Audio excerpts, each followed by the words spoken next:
This is The Brief on AutoCAD Electrical Circuit Design. Today, we're looking at how to efficiently draft and automate industrial electrical diagrams, so you can finally stop manually drawing lines and start building smart, connected systems. First, let's look at smart component customization. Wires here aren't just dumb lines. They automatically inherit properties. If you change a wire's layer, its color and numbering update instantly. You can even hide cluttering component attributes. It's kind of like formatting a massive, messy spreadsheet so the data is actually readable at a glance. Second, we've got parent-child automation in control circuits. Take a conveyor belt safety circuit, for example. You have a master relay coil, that's the parent, and its connected switches are the children. Update the parent's catalog rating, and all those child components update instantly. Now, does this mean one typo at the parent level cascades through your entire safety system? Well, yes, which is exactly why precise initial catalog tagging is so crucial. Finally, let's scale up to three-phase power. The software handles massive industrial power by snapping multi-pole components, like three-phase motors and fuses, directly across three parallel wires. It links them automatically with dashed lines to show they operate in unison. It's a lot like upgrading from a single-lane road to a multi-lane highway, where the components inherently know they need to span all three lanes at once. So to sum it up, AutoCAD Electrical basically transforms drafting from a manual drawing task into a smart, relational database of electrical parts.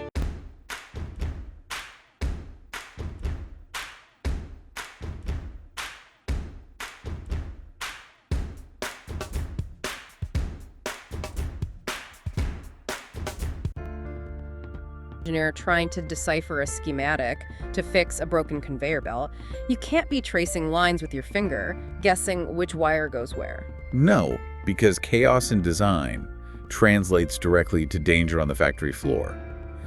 So the software prevents this by enforcing a highly meticulous, customized visual order. Right. Engineers are equipped with very specific drafting logic to maintain clarity. You see this in how the software handles wire routing. Yeah, the sources mentioned a few specific tools for that. Right, so you can place inline wire labels directly on the conductor paths. And you can physically change the colors of the lines in the CAD environment to match the physical wire colors used in the actual control cabinet. Oh, wow. So it literally mirrors the physical world. Exactly. And the system even handles complex junction points.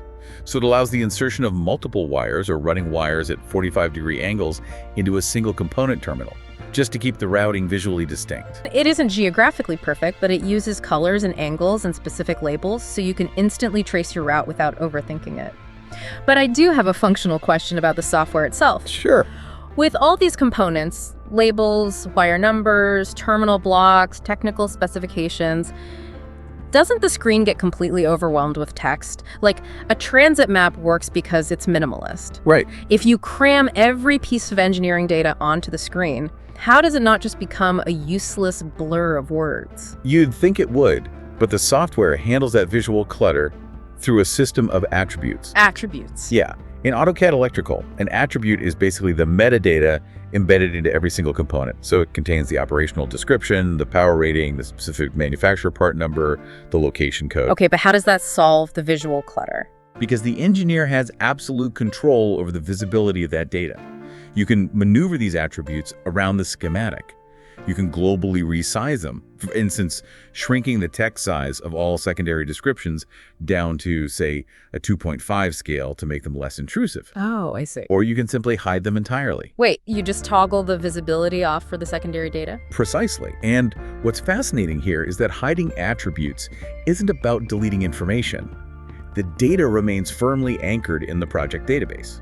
Right, so it's still accessible whenever a bill of materials is generated. Exactly. It's really about managing the cognitive load of the human reading the schematic. That makes so much sense. It allows the operator to look at the screen and focus purely on the functional logic of the circuit, without being visually assaulted by a wall of metadata.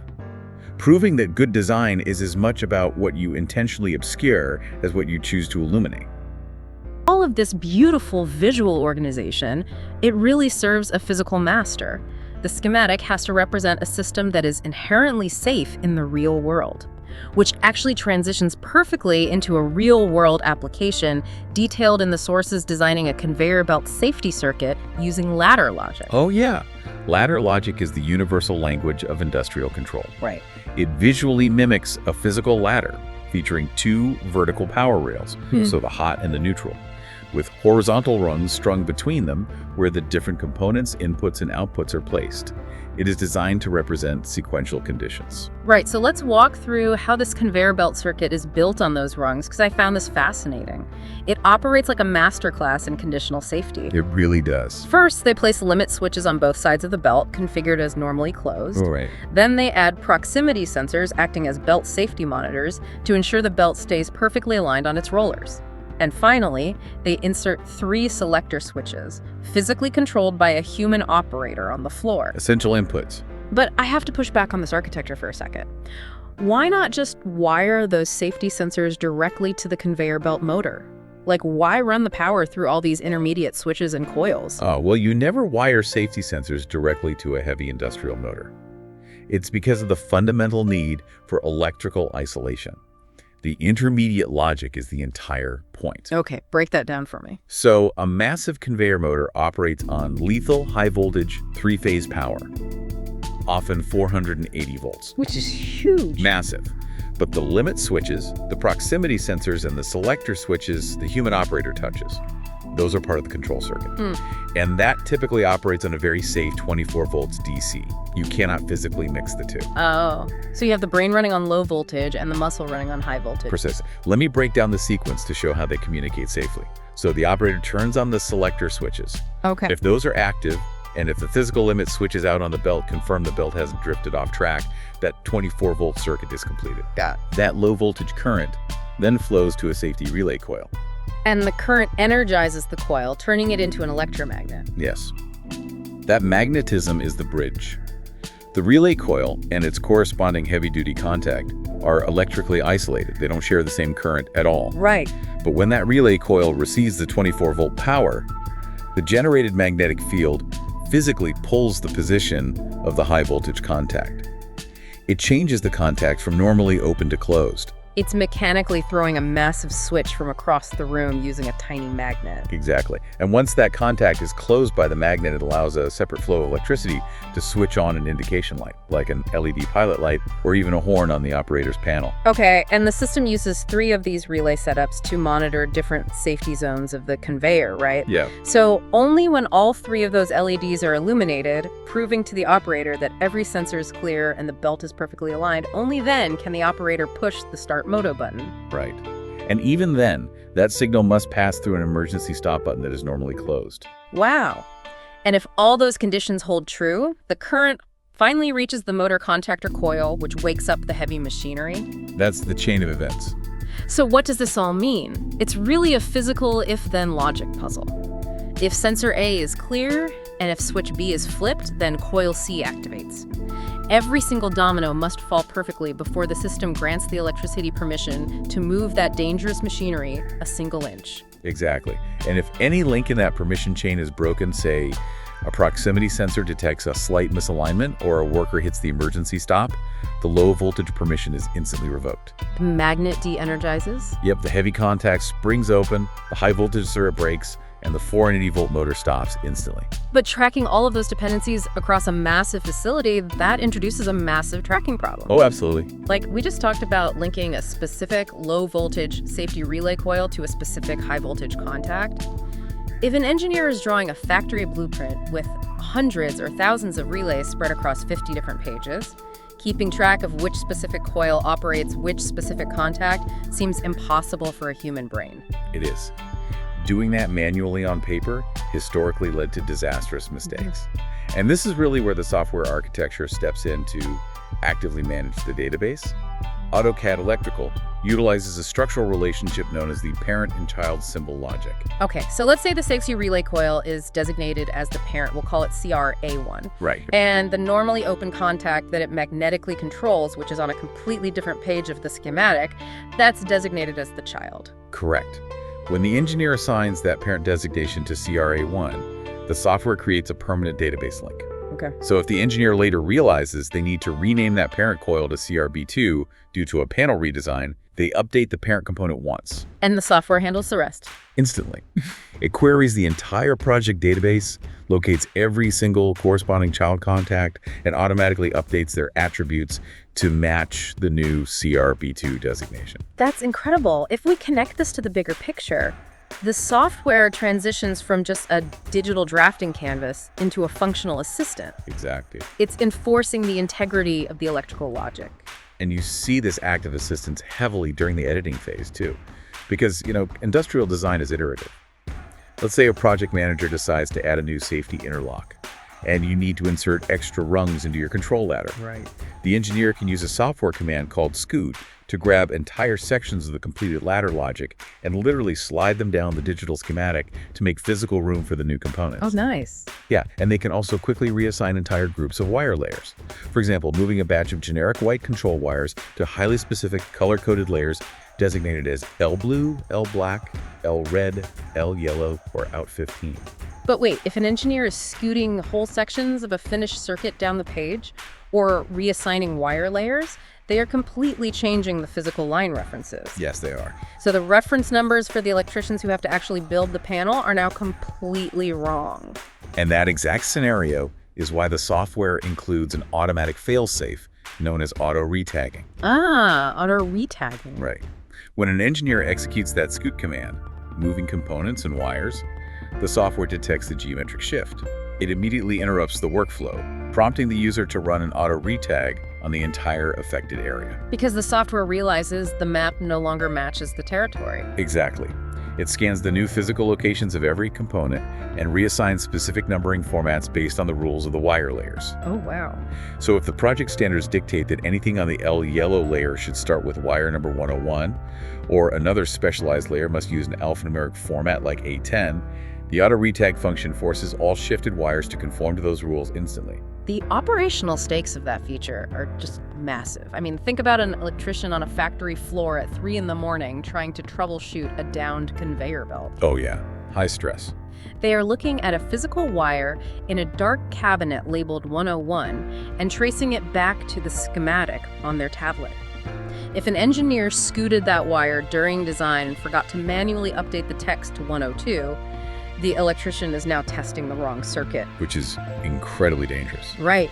They might connect a high voltage line to a low voltage sensor, destroying the equipment. Or worse, they spend 6 hours manually tracing wires while a multi-million-dollar production line sits completely dead.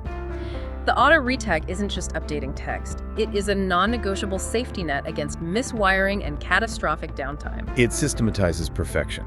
Humans are terrible at repetitive data entry, but software excels at it. So true. Well, we've spent this entire time talking about the brains of the operation, the ladder logic, the low voltage sensors, the parent-child relays. This is the control circuit making the decisions. Let's transition to the muscle. The heavy machinery. Exactly. How the software handles the actual heavy machinery power. The control logic transitions into a 3-phase power circuit. Right. 3-phase AC power is the standard for industrial machinery because it provides a constant overlapping stream of power that keeps massive motors spinning smoothly under heavy loads. It involves 3 distinct high-voltage power lines running simultaneously. And the schematic process involves pulling 3 distinct wires down from the main facility power buses. Correct. Then the engineer drops in the heavy hardware.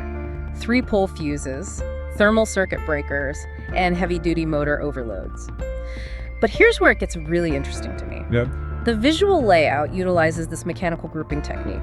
When the engineer places a 3-pole disconnect switch, which is basically 3 individual fuse components that must operate together, the software links them visually using dashed lines across the schematic. Yes.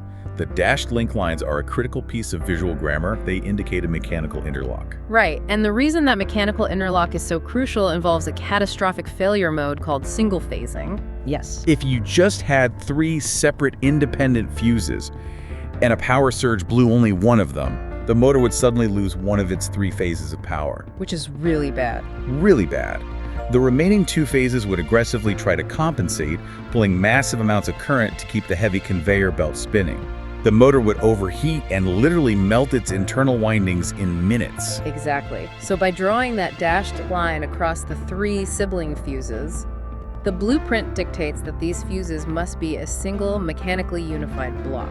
Meaning if one fuse trips, the mechanical bar forces all three to trip simultaneously, cutting all power and saving the motor. It dictates exactly what must be purchased and installed, and actually, the software streamlines that purchasing process brilliantly. How so? Well, when the engineer places that three-phase motor onto the schematic, they aren't just dropping a generic cartoon circle onto the page.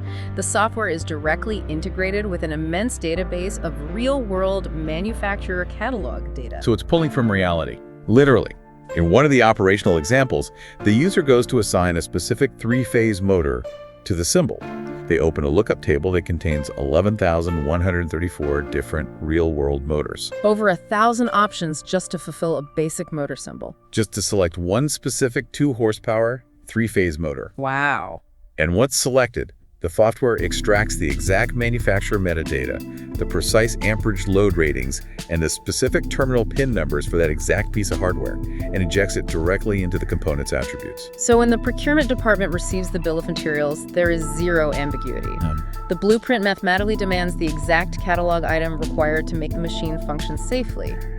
There's also a fascinating detail regarding the flexibility of power distribution. Well, the single-phase tap. Yes.